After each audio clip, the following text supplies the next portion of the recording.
This is a video by Richpin. Today we're going to show you a little tip on oil changes. Now the oil filter, of course, on the S series is located in back of the engine.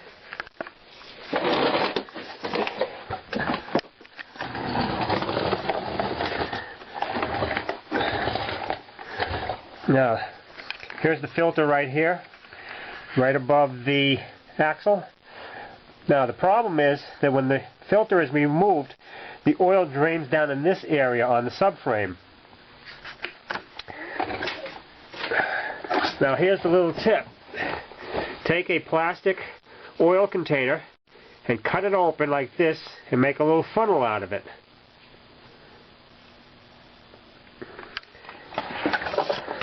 Now take the container, place it underneath the axle like this.